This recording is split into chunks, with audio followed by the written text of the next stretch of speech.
Very welcome to New Shape Forum Part 2. Yesterday we discussed different global catastrophic risks, how they are interconnected, the complexity and how we can respond to that complexity. Today we're going to narrow down a little bit and concentrate on global catastrophic risks when it comes to the climate. So please follow us for Part 2.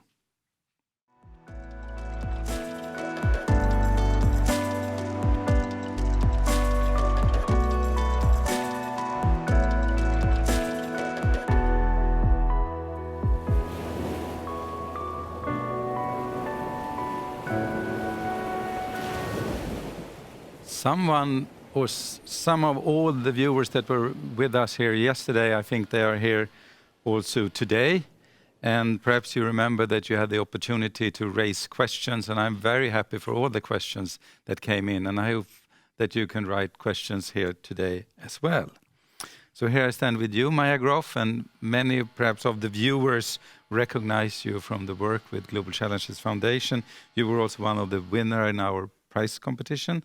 Otherwise, you are an international lawyer based in The Hague, and you worked with multilateral treaties, with criminal tribunals, and so far.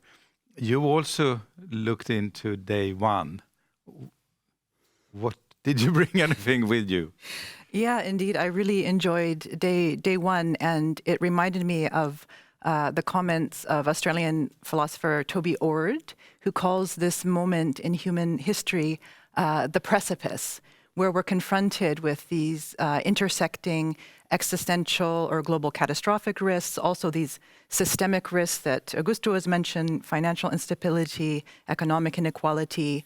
So we have, of course, the weapons risks, we have the ecological risks, climate, pandemics. So we're living in this very important time, I think. I very much agree with him. And I think that came through very, very nicely yesterday. And it's also excellent that the Global Challenges Foundation is really trying to create a broader awareness of the risks that we are collectively facing at the moment. Right. And it's when you mention it, I mean, it's really is a complexity, and they are interconnected. And that's hard to respond to. We are later going to talk, you and me, about the need to have governance for that, because we are not there. We don't have that governance. Not yet. Not yet, but in a couple of hours. So what are your hopes for day two? Yes, well, I'm really, really looking forward to our various panels featuring various proposals that are in the Climate Governance Commission's interim report. But I'm really excited today to sort of shift a focus to solutions, possible solutions. As we heard yesterday from Johan Rockström, the IPCC has been very clear the science is very dire, very serious, yet we have this narrow window for action. So how can we, put our heads together and think of how can we think in different ways? How can we really look at what the solutions are, especially in terms of governance, and to really connect the layers of governance to make this decade count? Right. We're soon going to talk about this report, but it's made by the Global Governance Commission, Climate Governance Commission, and you were one of the founders. What was the purpose of that commission? Yes, so the Climate Governance Commission, convened under the auspices of the Global Challenges Foundation, seeks to really contribute and to fill a gap in sort of the dominant policy discourses, which really aren't talking so much about governance and global governance in terms of addressing climate. So in the Commission, we really hope to propose innovative models, innovative approaches to governance. And for me, it's really building on the success of the 2015 Paris Agreement. How can we have, as Christiana Figueres says, a stubborn optimism going forward to what we can collectively achieve as an international community? So the Climate Governance Commission, we launched it, soft launch, first in 2019, in the fall at the Global Green Growth Institute in Seoul, which is chaired by Ban Ki-moon. And at that first strategy meeting, there was really this feeling that the Commission's work should not just be another report or reports that sort of, are more academic or sit on the shelf and gather dust, but really an engaged and sort of active sort of community of practice that is built within and by way of the Commission's activities. So I'm really delighted that we have made a lot of progress in that respect. And a lot of our collaborators that have contributed different proposals to this interim report really are part of this community of practice and engagement. Right, and now we're going to go in and look into this report. So please follow me to your colleagues here.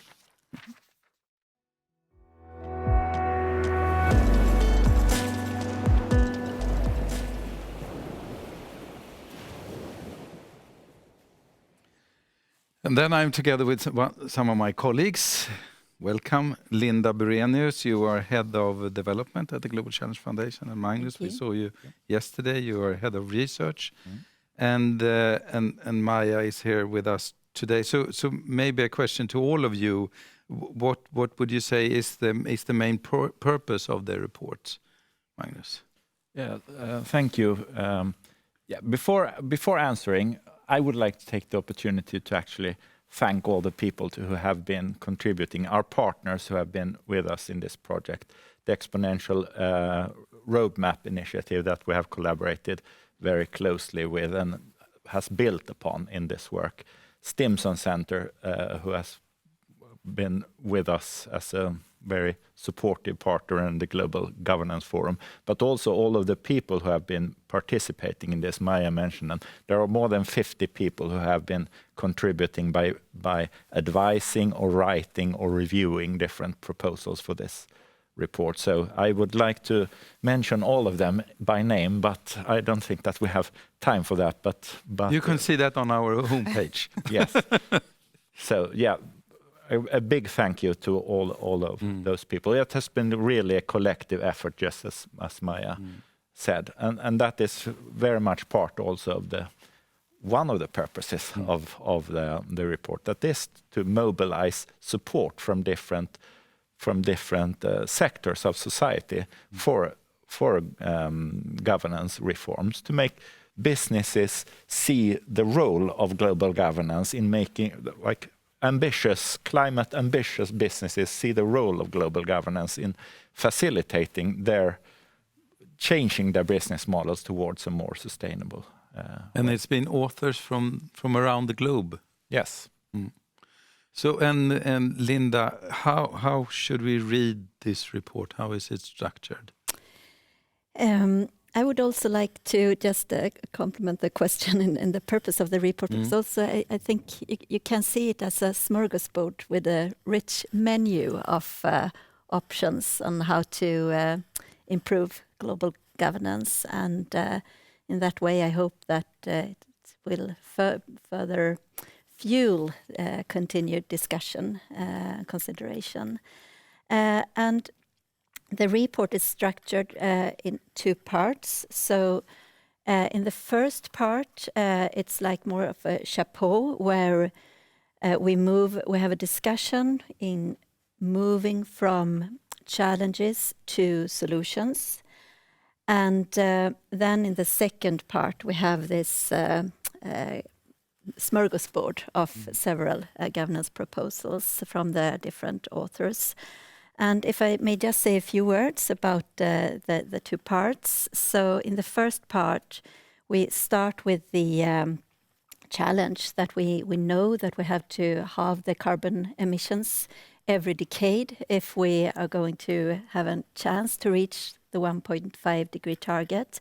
And we also know that we are far from that now. If you take a look at all the countries' contributions under the Paris Agreement, that falls short. So here we identify three climate action gaps, where the first gap is that we already know that we have technical and economic solutions to solve the climate crisis. As Magnus just mentioned, we have started here with the collaboration. We have the Exponential Roadmap and the 36 viable solutions that already exist, as, for example, massive energy efficiency, massive investments in renewables. We have to move from the linear economy to more circular business models and so on. All those solutions exist, but they are not implemented in the pace and scale needed. And that leads us to the second climate action gap, that is the policy climate action gap. And policies to promote the implementation of these technical and economic solutions also exist, as, for example, price on carbon or ban on fossil fuels, green tax shift, etc. That exist, but these policies are not either implemented in the pace and scale needed. And that leads us to the third gap, what is the governance gap, where we today lack effective governance mechanism that can implement those policies in the scale and pace needed. And from here, we move then in the report to the second part, where we explore different types of governance solutions from the proposals or the submissions. And the second part is divided in 4 areas. We start with global and economic and development dimensions. And then we have one part in strengthened international law. And then the third part is using existing architecture and reformed and new institutions. And then the fourth part is bottom-up pathways. So that is how you can read this report. And the report, I mean, it's launched today? Or, Yes. so, and where can it be found? Yeah, on the website. On the website. Yes, Global Challenges Foundation's website. Very good. And Magnus, there are many different ideas on exponential thinking and exponential suggestions. Can you collaborate a little bit on that? Yes.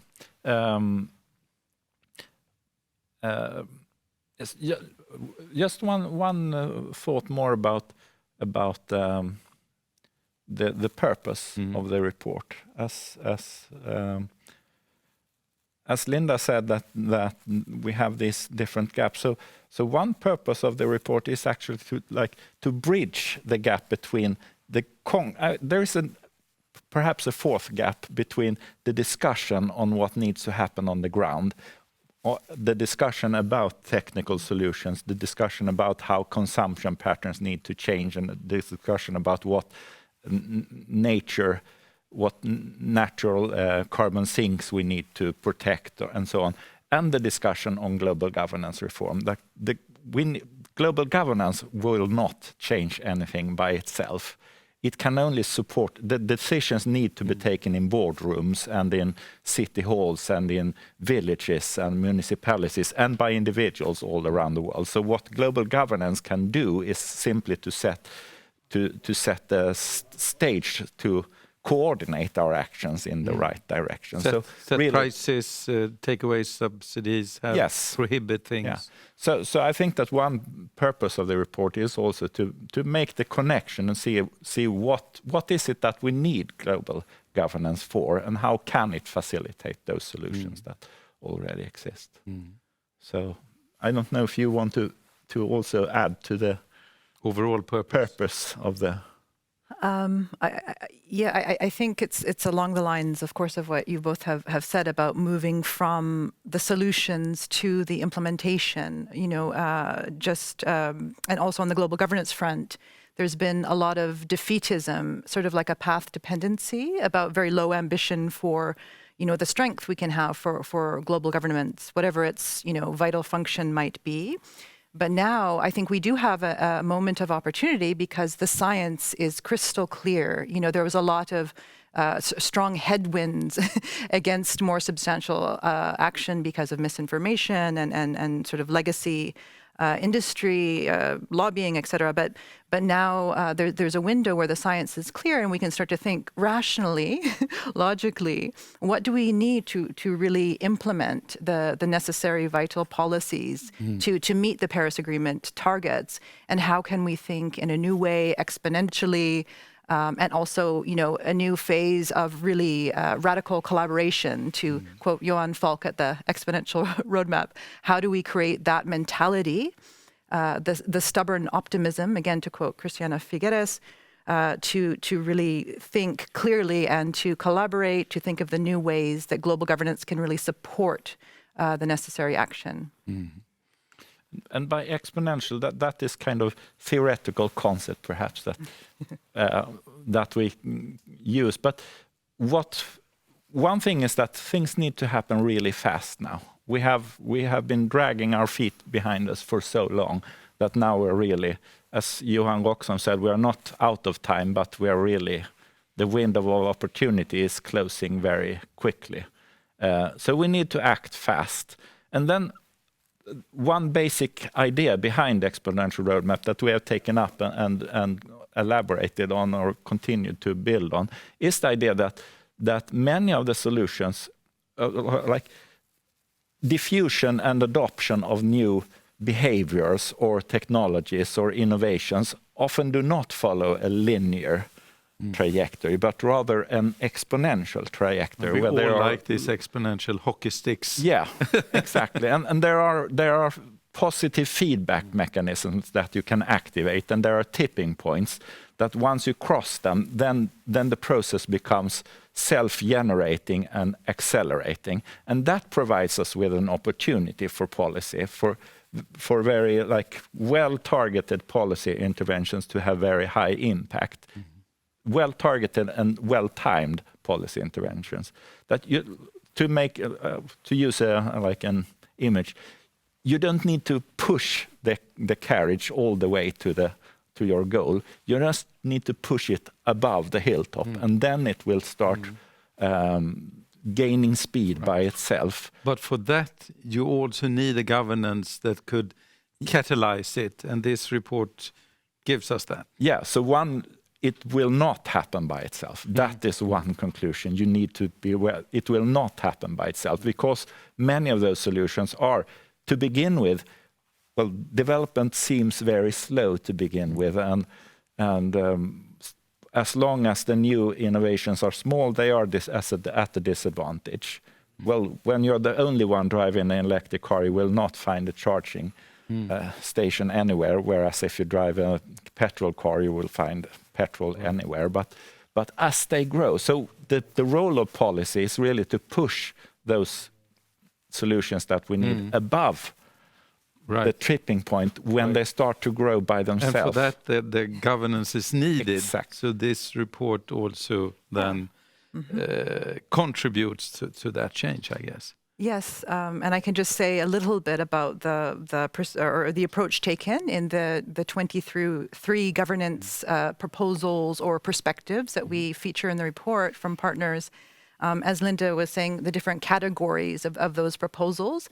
But in general, we've also taken, more of a medium to long term. What are sort of some of the major global governance institutional changes that might need to happen? More from a medium or longer term, ideas that have been around for a long time. They're not new. Revising the UN Charter to account for global ecological risk and urgency, a global environment agency. So these are more medium, longer term, which may become more feasible as, of course, unfortunately our situation becomes even more serious. And just on that note, in terms of like shifting of what is called the Overton window about the acceptable sort of spectrum of policy choices at any given time. I've heard recently some former heads of state say that there is a need for an IMF-like body to govern climate. So there is in the highest level political discourses a thinking that there might need to be these stronger institutions. But on the other hand, there is so much you can do now within the current climate governance architecture, and we have excellent contributors and contributions on that front to really scale up these necessary policies and implement them in the really short term. Linda, may I ask you, are there any things that you learned from being in the report, or any key conclusions from the report that you want to share with us? Personally, I like very much that the report highlights both the bottom-up pathways and what we see here and now, but also the need and proposals on how to strengthen the global governance architecture. And I think that these two perspectives we must work with both at the same time, and also that, of course, there is a risk that if you only work with consensus, you only agree on a quite a low level of ambition, but then the leadership in the progressive clusters and bottom-up pathways can create quite a dynamic circle here. So that's something that I personally take with me. Are there any key learnings from your own journey with this report? Well, yes. Well, one key learning is that, well, we cannot excuse our lack of action by lack of ideas.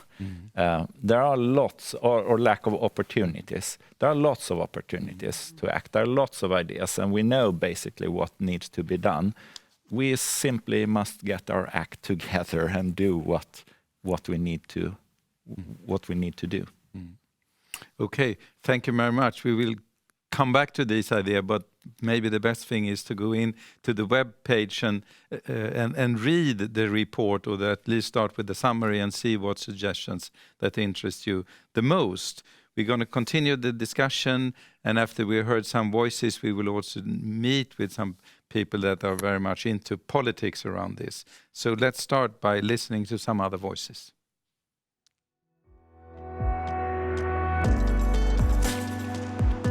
The space for presenting youth perspectives of climate change, while having expanded through the last years, still remains relatively narrow to make contributions to the policy that will meaningfully drive further the agenda of Paris Agreement and actually bring us to the environment where the global temperature will not rise by more than 1.5 degrees over the pre-industrial period. What needs to be done first and foremost in order to listening to the youth in a correct way? It is to acknowledge their expertise, their knowledge and their experience that they bring with themselves to the table. They are not coming somewhere from without any experience. They bring a lot of it, in fact, with themselves. Coming from communities devastated by various natural disasters that were triggered by the climate change, or having a relevant educational or entrepreneurial background in a field related to climate change, or even being a junior negotiator already at this time. All those serve as a testament to the growing professionalism of the youth that is engaged in the field of climate change. What they need is an equal representation with the seniors, commitment from the seniors to being present there and to being listened to and to be recognized as co-developer of the policies and commitments on the technical level. Because the youth has been a lot of appropriation of it at the level of grand statements, including at the UN. But the actual policy and actual progress is done at technical level. Let's please pay attention to the youth expertise there and encourage its presence there.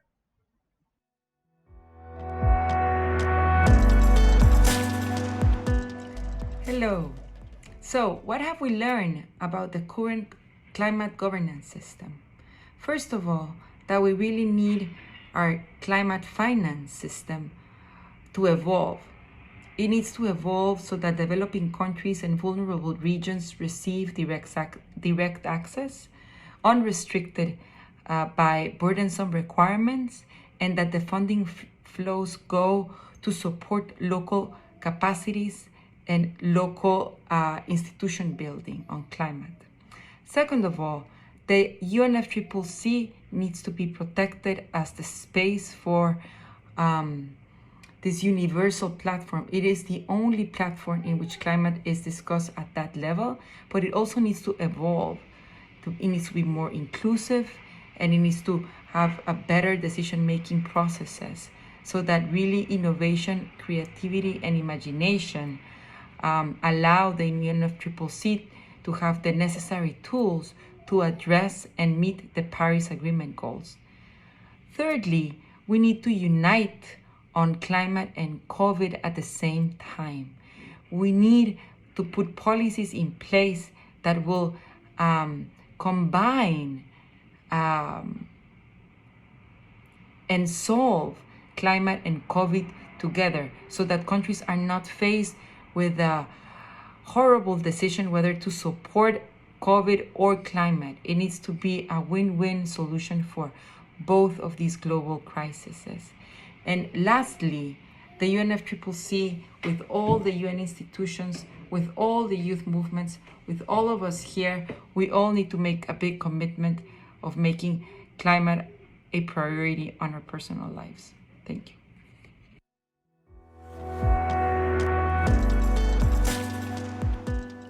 For us at IKEA, our leadership starts with the insight that we're in the most important decade ever for tackling the climate crisis.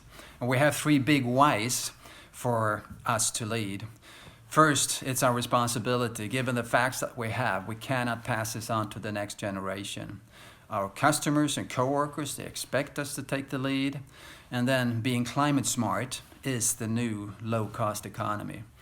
And therefore, we aim to become climate positive, latest by 2030, in line with the Paris Agreement, by reducing more greenhouse gas emissions than we emit in our entire IKEA value chain while growing our business. So how do we drive short-term action? Well, firstly, it's all about understanding our own footprint. For us, it's the materials that we use and the products used in people's homes. And then secondly, we commit to scope 1, 2, and 3 by drastically reducing our own emissions, we store carbon, and then we go beyond IKEA. And the most important thing is that we cannot do this alone, of course. We have to join forces with others. So the key for the leadership is act with speed, focus on impact, have all the data, and then address all 3 scopes. And join forces with others with the insight that actions speak louder than words.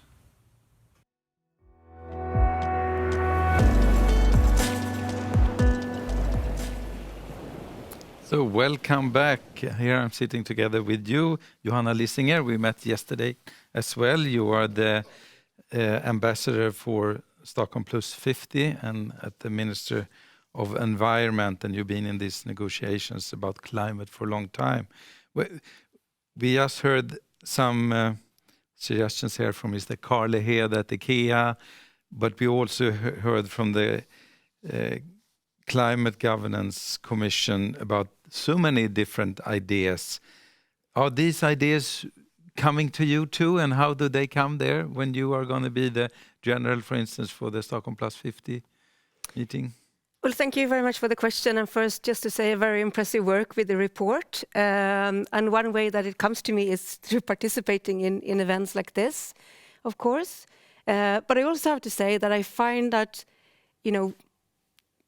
sometimes these things come through the conversations in the corridors. And the corridors for the last 1.5 years has been virtual. So I have sometimes found it more difficult actually to be, updated on everything that is going on. Of course, everything is on the web, you can find it, but it doesn't allow for the same kind of conversations around all of the ideas that has been presented. So that's just one reflection that I made.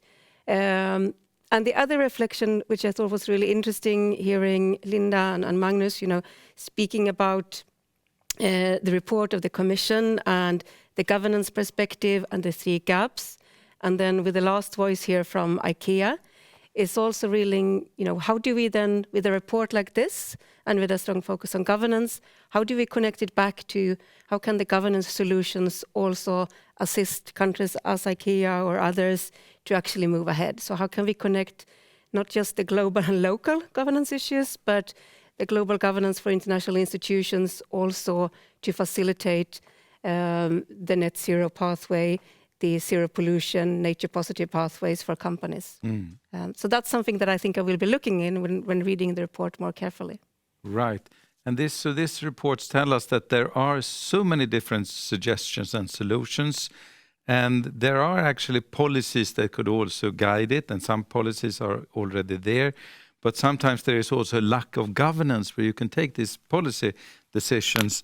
And now I would like to welcome Jytte Guteland, who is a member of the European Parliament, and you're also been the Parliament Rapporteur on measures to achieve carbon neutrality by 2050. And I'm also glad to see Johan Rockström, who is a director at the Potsdam Institute for Climate Impact Research and also a board member here at the GCF. May I ask you, where are you today, Johan? Yeah, I'm still in Edinburgh for the TED Countdown, which is moving along with great speed and inspiration. A lot of climate solutions being shared here. And Jytte, where are you? I'm actually in Brussels, and at this moment in my apartment, but also sometimes in the European Parliament now. Right. The vaccine rate being higher, it's possible, and it's a combination. It's a hybrid. Right. Actually, Jytte, I'm very curious about the negotiations that you have been part of in the European Union.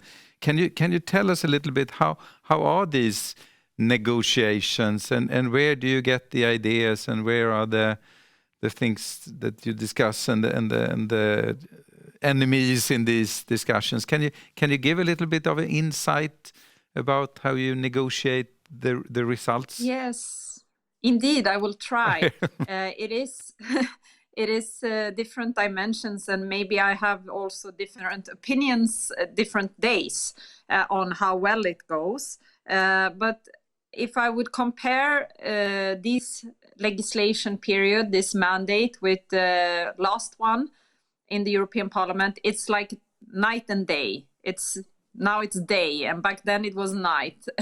And it was actually also night when we often had a debate on environmental and climate-related topics. So since it was not the priority, we often stayed up late and had the debate late in the plenary. Nowadays, it's the contrary. The climate comes first. So I'm often the first to speak, among the first to speak in plenary.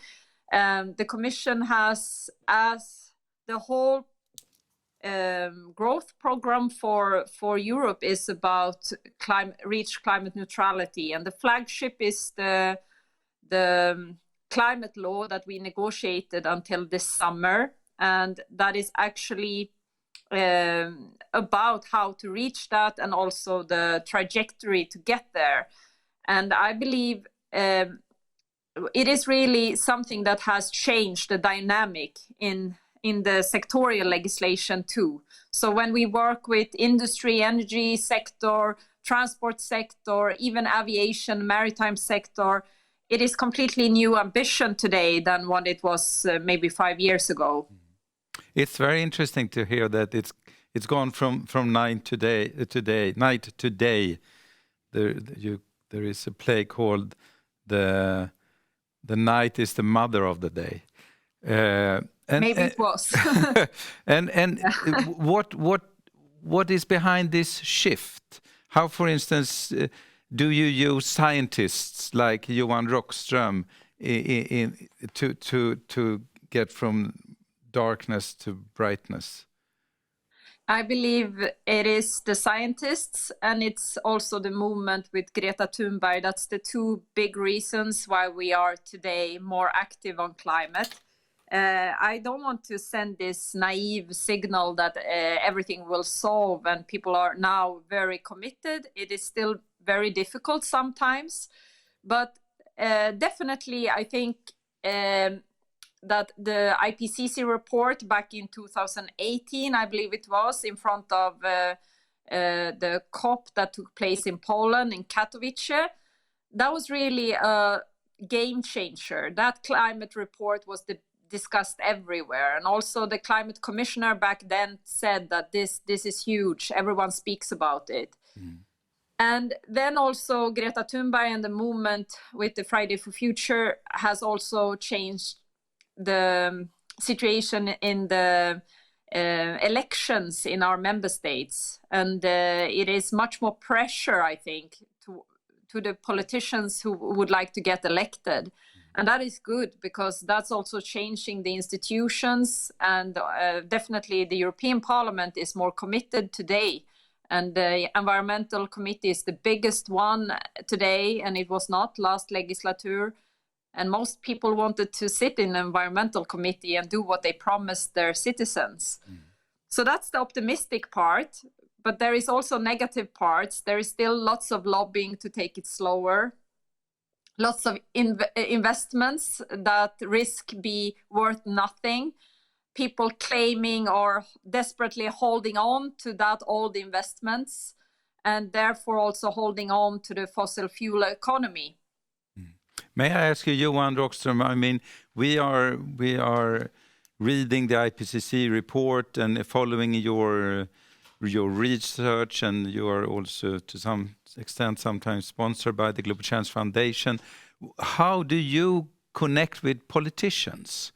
And how, in what way can you say that they are listening to you?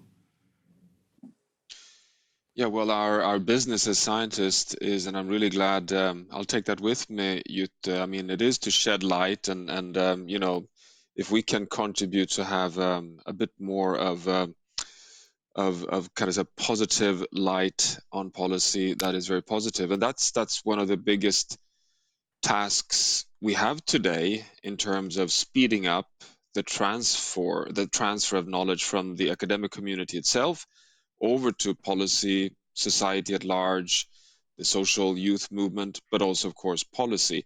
And we've focused primarily on the policy interface. I mean, remember that the IPCC construct itself has an inbuilt policy osmotic filter in the final stage. So the science is done independently, but then there is this final summary for policymakers, which is basically crafted in a co-design between science and policy, with the scientific integrity held intact, which I think is a very delicate but also important way of interacting with policy. But what I wanted to emphasize here, Jens, is that I think there's a very interesting connectivity in this dialogue between Jytte Guteland's, you know, very positive, the sun is now rising over the European climate policy, and Johanna's ambitions for Stockholm plus 50 in the context of Linda's and Magnus and the discussion you had previously on the challenges of global governance. Because I think something that we also must now focus in much more, you know, attentive on is the fact that, you know, we have such urgency, and that's what science is really trying to communicate, that we need these you know, lights of success. The European Union is the climate leading economic regions in the world. So Jytte Guteland has definitely reason to be, you know, to be proud over the leadership provided so far. And we need to get that sunlight to spill over on all the clouds across the world. And that's also part of global governance. That is not only about going from local to global in one step, it's really about interconnectivity across scales. And I think that's where science also plays an important role to synthesize the evidence of how is not only what are the solutions, but how is policy performing? Are we delivering better jobs, better economy, better health, better security?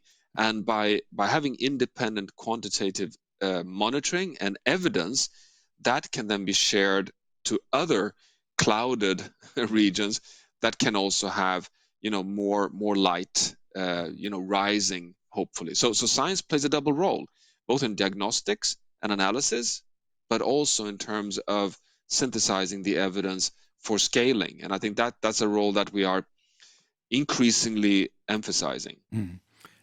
And you work daily with that. May I ask you, Johanna, then politicians work and we have scientists and you prepare, and then suddenly we meet in the COP26, or now people are also looking forward to Stockholm plus 50.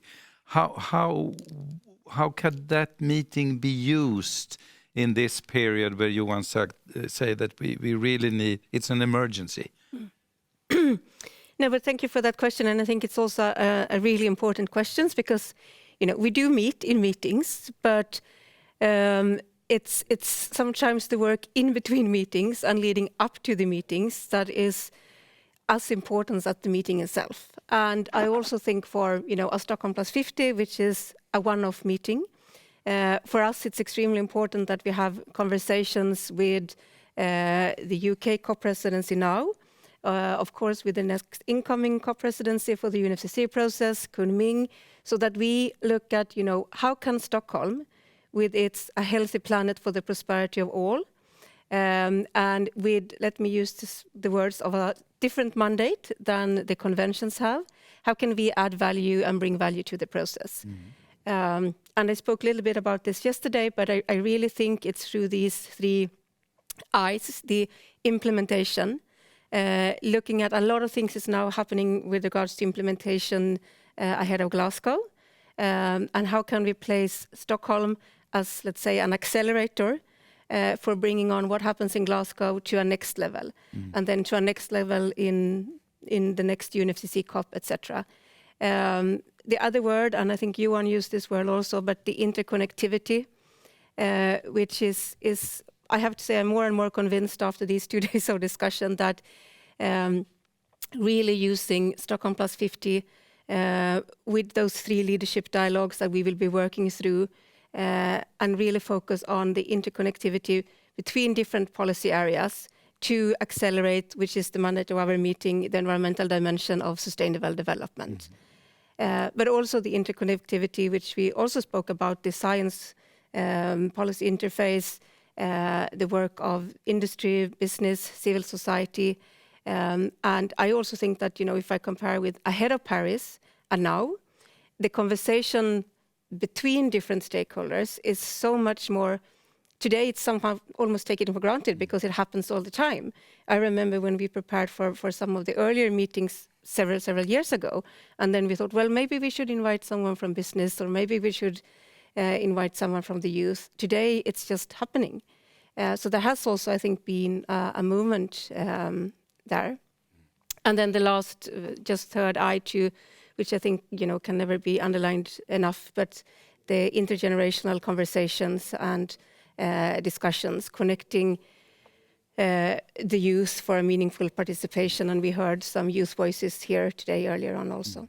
May I ask you, Jytte, Johan talked about the emergency, that we really have an open window of opportunity here, but it's not very long. Do you feel that you have that mandate for even more radical changes? Definitely, and I couldn't agree more. I mean, this is also, now I would like to be more negative for a while. I've been very positive. If we look at what's happening now, when we look at what the different countries are doing, and under the Paris Agreement, we see that the countries are actually, the pathway we have now sums to 2.7 degrees. So the global heating is definitely continuing in a very scary way. And I also think the IPCC report this summer was horror reading, with all the figures that showed how fast it's going, how dramatic it will be. Not at least for us in the Nordic countries, we should really be aware that global heating is going faster in the Nordic regions. So there are so many things that we need to consider, and we need to be faster both in reductions and also, of course, in resilience and adaptation.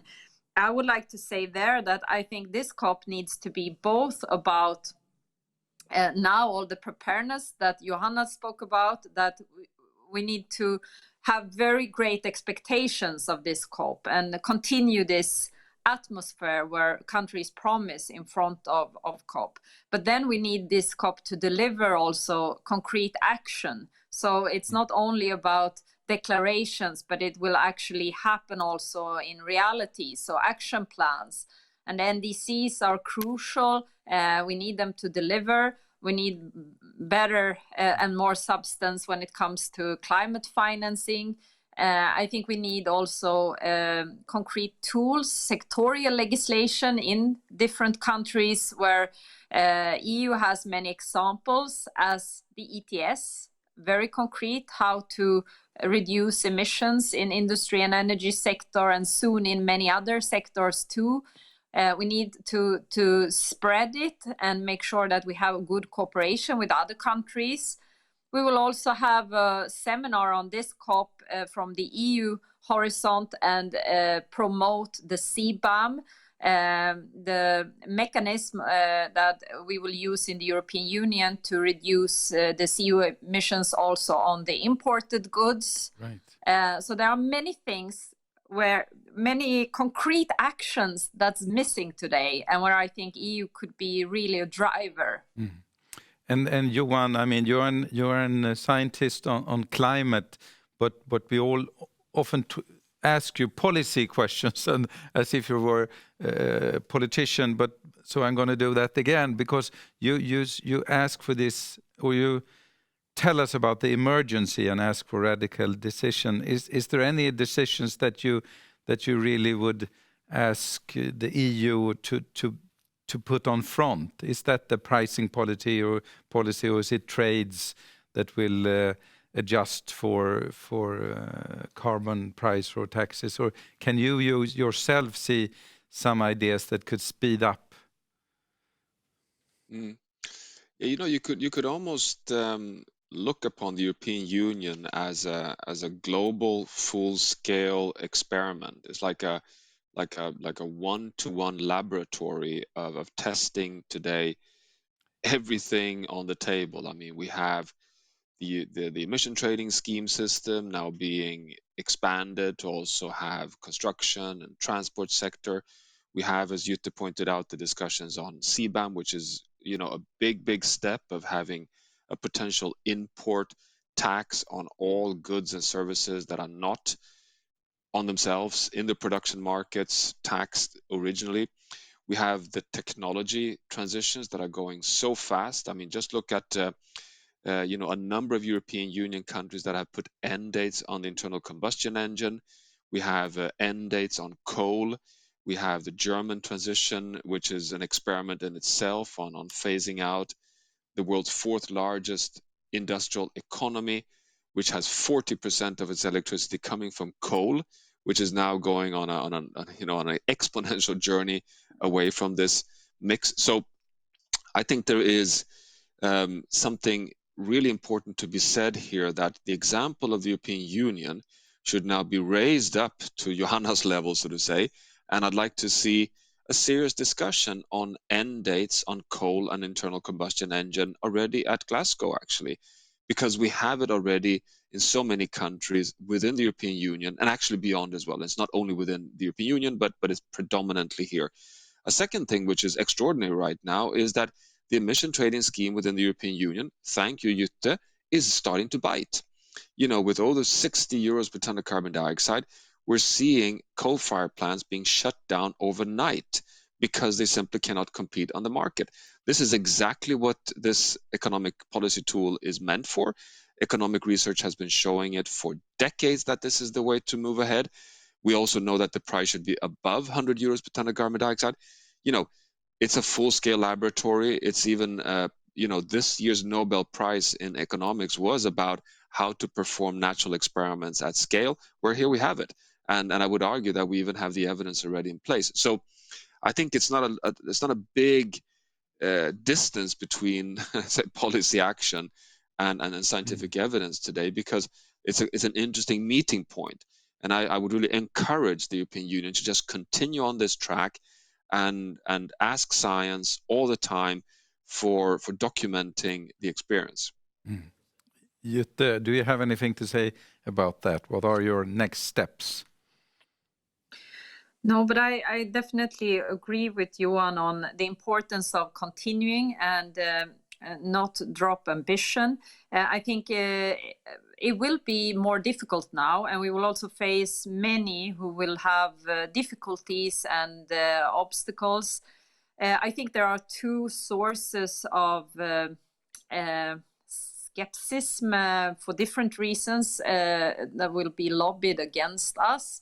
One will be investments that has already been done, and where investors is very afraid of losing their investments to zero, and that is an economic loss, and therefore some companies will try to hang on to the fossil fuels, and that might mean that we will have lobbyism to take it slower, so that their new investments can give fruit. And then I also think there will be, for social reasons, some who is afraid for different regions and will feel that our region will be hurt by the transition, and please take it slower, and we cannot have this different climate tools that will rise the prices on different things, transport, fuel, energy prices, and so on. But I think we need to be very firm and say there is an end zone to this. If we don't change, if we don't transist, the prices will only go higher, and you will only suffer more. So we cannot let the climate tools be weaker because of this. Then I'm the first one to say that we also in parallel need a very strong social agenda in our union, in the European Union, in our member states. We need to encourage member states to build better societies, societies that is more fair, equal, and where people can afford their living, where people can afford their lives. And we need better distribution of money.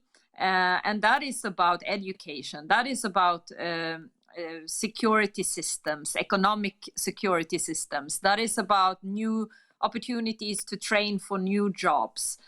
All this, it's not only about climate tools. So there will be some who will say the climate tools should also be the social engineers. I will not be one of them. I will always say that we need in parallel a very strong social agenda. So there is two different tools here, or a whole toolbox. The climate policy is about reducing emissions, and the other part of the toolbox is about making the society more just. Yes.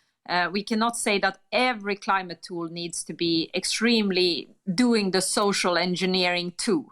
Then maybe we will get stuck. So this is some of the obstacles we will face. Right. And these obstacles are going to be debated later on, because we're going to have a session on just transit with some friends, not the least from the Global South. So thank you very much, Jytte Guteland, and thank you very much, Johan Rockström. Johanna, may I ask you, that they say they want to lift this up also on a global level, and now a couple of weeks ago we heard the UN Secretary General talk about the common agenda. Is there anything in that common agenda that you also at Stockholm Plus 50 will carry on? Well, thank you for the question, and I think with the report from our common agenda, Secretary General has presented his follow-up from the UN 75. When I read the report, I see several things there which is also very much in line with the mandate for Stockholm Plus 50. One has to remember, though, that these are separate processes. But there is also in the report a line which is pointing to Stockholm Plus 50 as an opportunity to contribute to redefine humankind's relationship to nature. And I think, maybe using this opportunity also just to kind of send a message that this is actually very much an opportunity for different parts of civil society, for academia, for business, to actually take that line and make something out of it. Because what Stockholm Plus 50 will be is very much up to what member states and civil society choose to put on the agenda within the mandate and to frame it. So this is an opportunity that I personally hope that member states are seizing together with civil society. It's not the least a relationship with the common goods. Thank you very much, Johanna, and I look forward to hear more from you. Okay, let's head on. And now we're going to soon meet and be more specific on different ideas from the commissioners, from this commission report, and not the least when it comes to pricing on carbon.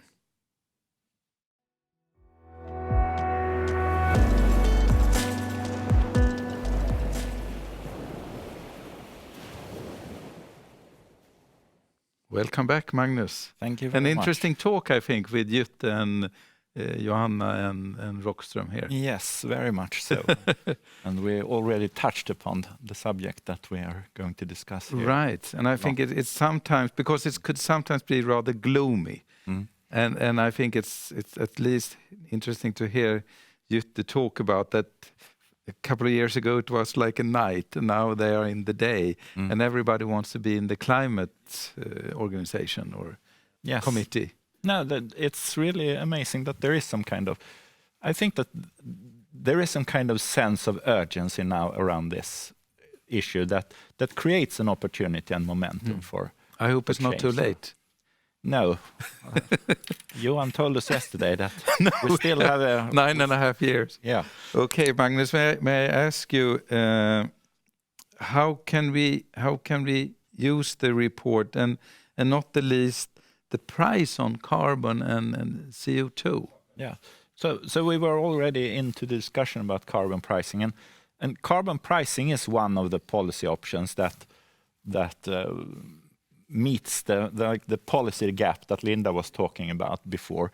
That, well, it's well known and it has been on the agenda for decades. And as Johan said, there is economic science has told us for decades that this is a very efficient and effective tool to reduce carbon emissions, and still it is not implemented and at the pace and scale that matches the gravity and urgency of the climate problem that we are facing. So that is precisely the type of policy that we know exists, but that we don't implement. And when I say not implemented, it is of course implemented in many places.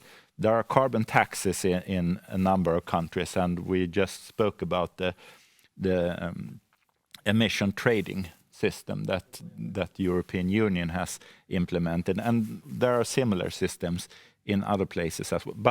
But like the level of the price is not high enough, and it doesn't. The scope it doesn't affect a sufficient share of global emissions. So it is something that we should work with more. And so there are different forms of carbon pricing, but I think that also removal of fossil subsidies should be mentioned in this discussion, because fossil subsidies actually amounts to a negative price on carbon. So the first step should perhaps be to at least arrive to zero price on carbon globally. That would be good in itself to remove fossil subsidies. But since the question is, we know that this policy option exists, we know that it would be effective, but it is still not used in as it should. So that is why it's politically uphill. Yeah. So what we do in the report is we do not focus on how carbon pricing should be designed or to what the best arguments for carbon pricing is, but rather to try to think about, so how could we remove some of the barriers that prevent us from doing what we know should be done? And therefore it's very good that we have with us Angela Carlehed, who is at the World Bank, and you're head of Carbon Pricing Leadership Coalition. Very welcome. Thank you, and good morning, good afternoon. Yes, and good evening for some, maybe. Good evening for some. Can you perhaps tell you a little bit about your daily work when it comes to working with the carbon price? Yes, so as you say, my name is Angela Carlehed. I lead what we call the Carbon Pricing Leadership Coalition Secretariat, which is an initiative that is hosted at the World Bank. This is an advocacy initiative that was started in Paris following overwhelming support for a declaration that had been put forward a few months before, calling for a price on carbon as part of ambitious climate action.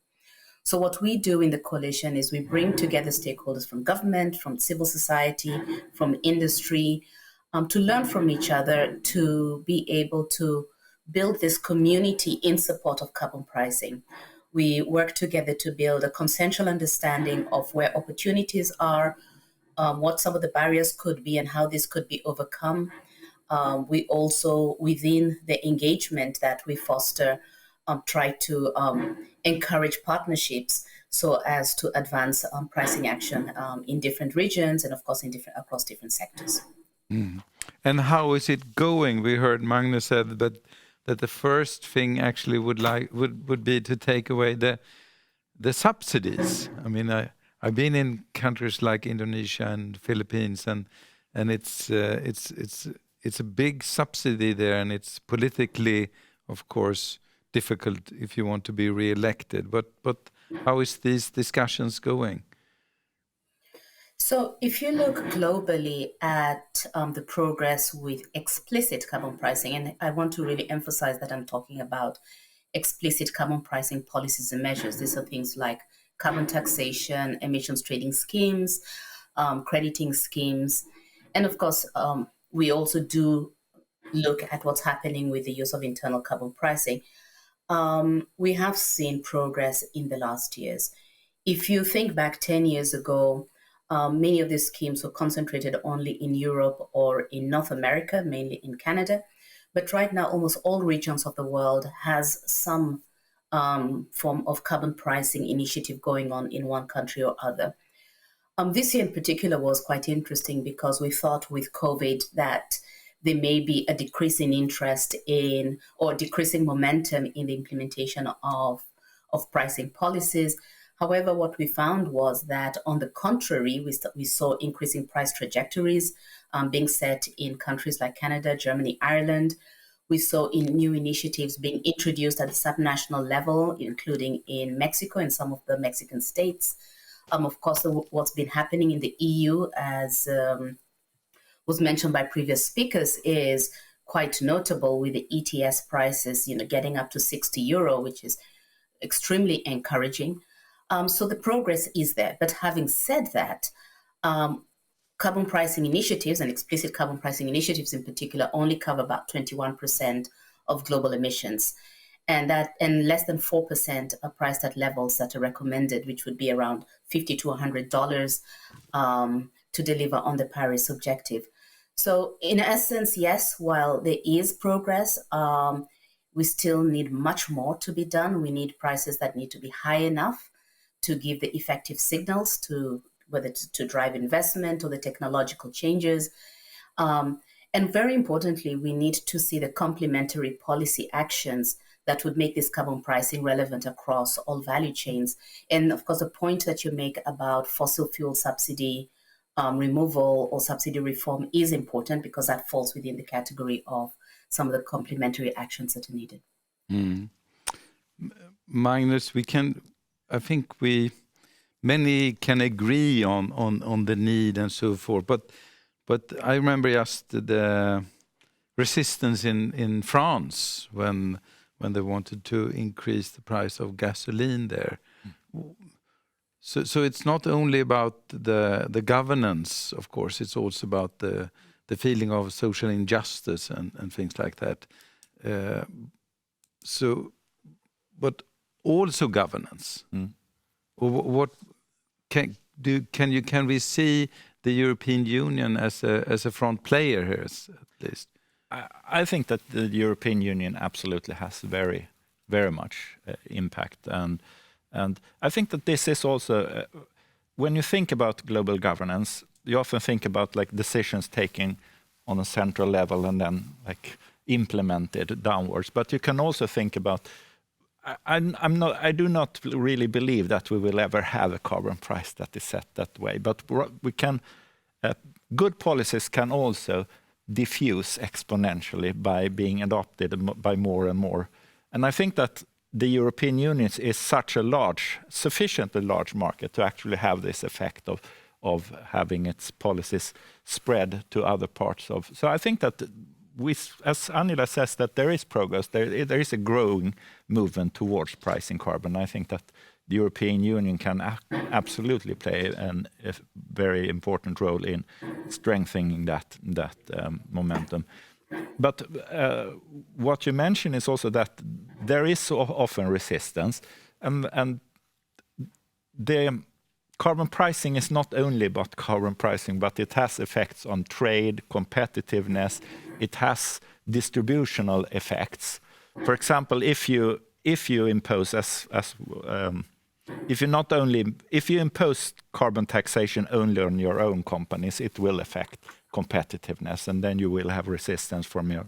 And then you often it's sometimes proposed that you should have also some kind of border tax adjustments to protect the competitiveness of your own. But if you do that, that will also have distributive effects. If it affects the trade between countries, it can affect countries in developing countries, for example, in an adverse way. So it is an issue that has it touches upon many different policy areas. So I think that you need to really you need to think about the justice implications and the trade implications, and you need to align policies with between different areas to make this work. Jytte Guteland from the European Parliament, she highlighted the interest of those who have made investments, perhaps very big investments, and in their balance sheets there is also an asset of coal and oil and things like that. And Angela, how can we respond to that? Because I mean that's a logical interest. So a couple of years ago, we had exactly the same question put to us by some of our partners. There was, of course, a growing resistance. We saw this in one particular country that was looking at a broad policy for carbon pricing. So there's a lot of resistance from industry because of the fear of how this will not only hamper their productivity, but also their competitiveness in the global markets. But what we found is that it is extremely important to communicate right what this policy is about. And secondly, to communicate the fact that no government ever conceives of, for example, a carbon pricing policy in a vacuum. Quite often there are other mitigating or other measures that are put in place that will protect that competitiveness while at the same time enabling the transition. I think Sweden is a good example with how some of the revenues from the carbon tax have been recycled towards R&D. And today, what do we see? We see the hybrid project and still being produced with the lowest carbon footprint. So I think what's really important is clarifying that these policies exist within a broader context, that how the complementary policies are being put in place to support industry productivity while enabling them to transition. And at the same time, also ensuring that companies themselves, they need predictability. They need to know, they want to have a stable policy framework within which they can operate as well. And also an important fact, and you see this a lot in Europe, is the fact that you have a very well-informed consumer base. And consumer impact or consumer pressure is also a vital ingredient in enabling things to move forward. So I think it's a combination of different, should I say, measures, effective information, stable policy environment, predictability, complementary policies, and a well-informed stakeholder base really does help the transition to happen. I have a question from a viewer connected to this, and that is to you, Angela. What opposition do you meet from the oil and gas industry? Interestingly enough, we do have a number of oil and gas companies as part of the coalition who have joined the coalition to be able to explore how they can actually start transitioning part of their operations. We haven't had a situation where they have pushed back. I think on the contrary, we have seen them talking about how they can use an internal carbon price to start planning their investments. I think one of the things that we try to engage with them is to look beyond the measures. So for example, if they're doing offsetting at the pump, to be able to complete the narrative with, are they actually trying to reduce their emissions? Because credibility really lies in the net sum of their efforts. So to date, we haven't had opposition. I mean, we have also engaged with stakeholders in some very fossil-intensive economies.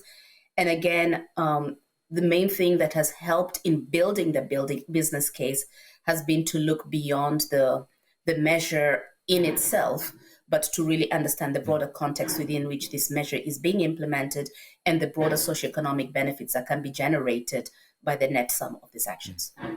And for you, Magnus, to take some examples perhaps from the report or something else that would bring the light that Jytte Guteland talked about. What is your wish to speed up this process of having higher prices on carbon? I think that it is a good thing that the European Union and a number of other countries is taking a lead and doing this, because I think that we need to have both the global framework at place, but also have room for countries to move ahead and really do something.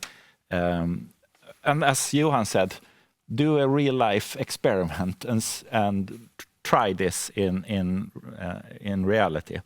And hopefully that can then spread to other countries. I think it's important. Sometimes we also discuss the idea of climate clubs in this report. And I think it's important that you don't see these more limited groups of country initiatives that move ahead, that you don't see it as an alternative to the really global structures that include all countries, but rather as a pathway towards a better global governance system. And I think that it will also require some of the global institutions like the World Trade Organization to step in and take these issues more seriously. Thank you very much for this discussion. I mean, carbon price has been among us for a long time as a discussion, and we can see that things are really happening here. Thank you very much, Angela Shuri-Kalhag from the World Bank, and also thank you, Magnus, for bringing light to this discussion. Now we're going to have a short break for 10 minutes, and then we're going to go into the specific question of just transit. So please stay with us.